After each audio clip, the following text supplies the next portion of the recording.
Hello everyone, I'm Tuğçe Çetin from Istanbul Bilgi University. Today we are launching our first webcast as a part of our project called Determining the Profiles of NEET Youth in Turkey from a Well-being Perspective and Policy Development Study.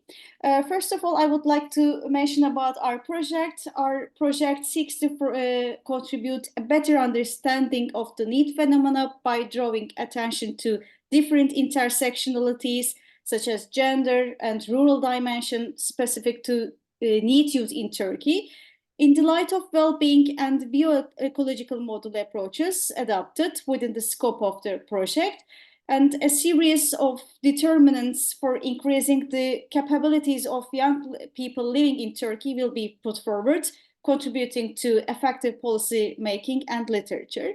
So we have a team. Our coordinator is Emre Erdoğan. Pınar Semerci, Başak Kakkan, and we are researchers. Also, Birnur Yolcu Kafalı and Pelin Güney are scholars. Gizem Külekçioğlu is our project administrative manager. Today, our first guest is Francisco Simões from the University Institute of Lisbon, and also he is the chair of course action called Rural NEET Youth Network. Welcome, Francisco. Thank you for having me. Thanks for accepting our invitation and joining us. So, firstly, let me start with the first question to make a clarification. So, how do you make a categorization for NEET status? What should we understand when we talk about NEET youth? Well, in general, we use, let's say, statistical criteria to define NEETs. NEETs are those young people aged 15 to 29 years old who are not engaged with formal education or training, or who are not formally in the labor market, and who are out of these systems for 4 weeks or more, at least according to the European Union's definition. But of course, within this group, we have very different types of profiles. We would say that we can say that we have two main profiles. One related to unemployment, and within this main profile, we have subtypes, such as reentrants, who are just those that are just about to come in again to school or to the labor market, short-term unemployed, who are ready to work but can't find a job in the previous 12 months, and those that are long-term unemployed, that are unemployed for more than 12 months, although they are ready to start working. Then we have a very diverse group of inactive NEETs that are in that situation for different reasons. Some because they have health issues, whether it's mental health or physical health. Others because they are dedicated to family care, especially women in this case.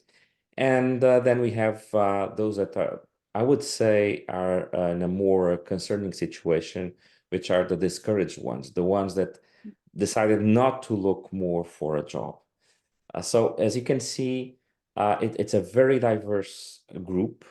And I think we're just starting to understand a bit better the heterogeneity of this group in the last 4 or 5 years. You mentioned about different types of profiles. That leads me to ask the second question then. How do the conditions of NEET youth differ when we consider different intersectionalities? I mean, how do intersectionalities such as living in rural areas or gender influence the experience of the youth? Maybe challenges, but the experiences, how they differ. Okay, so let's focus on those two specific items, rurality and gender. Regarding rurality, that has been the focus of the cost action Rural NEET Youth Network, which is also where Emre Erdoğan is also a member and an important member of our action. I would say that there are 2 or 3 issues that we should consider. First, the shares of rural NEETs are much higher in those countries where you see bigger social disparities, especially Southern and Eastern European countries. So in those countries, the shares of rural NEETs are much higher compared to the shares of NEETs living in urban or suburban areas. Then one thing that is important to notice is that especially in those countries from the southern and eastern parts of the continent, young people in rural areas have more problems. It's harder for them to get into the labor market because rural employment is difficult to find. Labor markets in rural areas are much more limited. Farming still is important and a very pivotal sector in those areas. And finally, one important element of being a NEET in rurality is that it affects much more women than men. While men still find jobs, but mostly very precarious and low-paid jobs, women are mostly inactive. So this brings me to how gender intersects with being in this condition. And in this case, what we see is that while women overall, whether it's in rural or urban areas, are more represented in the inactive group of NEETs, mostly because they are more dedicated to, for instance, family care issues, taking care of children, taking care of the elderly. And I think this is a very relevant issue in Turkey, for instance. This means that they are much less inclined or have worse conditions to get into the labor market. They have more roadblocks, let's say, to get into the labor market. While men, they do get into the labor market, but most of them are coming in and out because they find mostly very precarious, low qualified jobs. Of course, you do have NEETs who are highly educated, they have university degrees. But of course, what we do know as well is that as you get more and more educated, the risk of becoming NEET is much lower, with the exception of rural areas where that risk still is high, even among those that have a high education. Thank you. So, and as you know that we are living in the age of crisis. I mean, crises that overlap and affect each other. Maybe they are the one crisis can deepen other one. So some people call it the age of uncertainty. Some scholars or experts call it the age of anxiety. Many crises such as pandemics, natural disasters, economic hardship or recession, climate change, political instability, or warfare, conflicts in different regions, they all shape the condition of educations and employment for the youth people. So how do you envision the well-being and future of NEET youth in the age of crisis? I mean, this is the one dimension of this question, but also maybe you can consider the second dimension. So is it important to be in the education and employment while we are having and experiencing those crisis? So, I mean, and can you please clarify this in terms of the well-being of the youth? Well, I would add two comments as a reply to your question. First of all, we do see overall in most of Western countries, European countries, that the levels of well-being are coming down and the levels of mental health are coming down, particularly in English-speaking countries and also in northern countries. Eastern and southern countries don't seem to be so much affected by this fact that well-being is becoming lower among young people, but still it's also becoming worse in those parts of the continent. So I would say that there's an overall issue with mental health and well-being.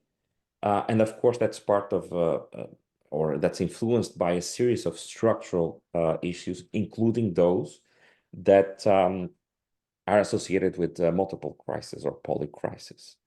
A very recent book by Jonathan Haidt also focuses on the impact of the digital world on young people. So I would say that we should follow closely how these trends evolve because they are quite they must be a matter of concern for both policymakers and researchers, and of course, society overall. My second comment has to do with how this affects specifically young people that are in the NEET condition, that are much more exposed to crisis. And that's one important element to be discussed, because different crises may have different outcomes for young people. So let's compare very, very briefly what happened after the economic recessions in 2008 and after the pandemic, most recently in 2021, 2022. So what we've seen is that the economic crisis from 2008 had a very strong impact on NEET. So NEET shares just went through the roof across Europe, with countries such as Italy reaching figures above 40% of young people under 29 in the NEET condition. So it had a tremendous impact. So what we do see is that economic and social crises of this sort, which transform the labor market in a very dramatic way, have a very, very strong impact on young people. The pandemic also had an impact on young people, because many of the measures that were put in place by governments were mostly directly to those that had a stable situation in the labor market, which is not the case of young people. So many of them were not covered by social protection issued by the government. But still, the impact was much lower than expected. And I think there are some lessons being learned by government, and the impact of frameworks such as the Youth Guarantee mean that governments are much more agile to address needs in times of crisis. So in a nutshell, these two crises had different impacts, and the impact of the pandemic was still relevant, but not as big as the impact of the economic crisis in 2008. So I would say that in principle, economic crisis will be much more devastating for young people in this condition, because they will change the labor market very dramatically. And of course, they will impact those that have a more vulnerable position in the labor force. Mhm. So my last question can be seem more difficult, but actually it is also important to think together. So which actors or areas of intervention do you think ensure young people's continuity in education and employment? I mean, to provide more inclusionary and better conditions, what kind of interventions that we need? Well, youth unemployment, the NEET condition, the need for qualification, this frame of issues can be considered social complex problems. So they don't have any linear solution, and they demand for collaborative solutions issued by different sectors. And here I would mention, of course, education, welfare, health, because of the mental health issues that many times are involved in this. So instead of giving you, let's say, a list of recommendations or ideas, I would say that there's this kind of approach that is becoming more and more general across Europe, but is still not dominant, of addressing needs, expectations and needs with coordinations of programs and policies, meaning that the different sectors collaborate to create specific and tailored interventions for young people. One good example are the one-stop shops, which are fairly well known in countries such as Sweden, Ireland. And the idea is that instead of looking for solutions in different departments of the public structure, let's say, the governments or the agencies decide to locally concentrate all the services so that a young man or a young woman find a coordinated response to their needs in only one door, let's say. And these one-stop shops can concentrate not only the services, but also create this kind of connection with someone that can follow up the situation of that particular young man or young woman, and establish that kind of human connection, which is also very important in terms of the follow-up. So I would say that coordinated policies and measures, coordination of services, solutions such as one-stop shop that can bring together the different kinds of measures and initiatives that young people need are for sure one of the avenues that we have to follow in order to meet young people's needs, especially those that are more vulnerable.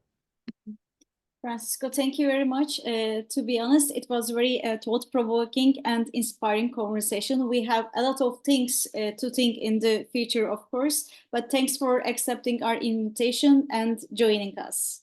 It was my pleasure. Thank you. So we are concluding our first episode, but we will continue think about different topics with different experts in new episodes. I wish a good day for everyone.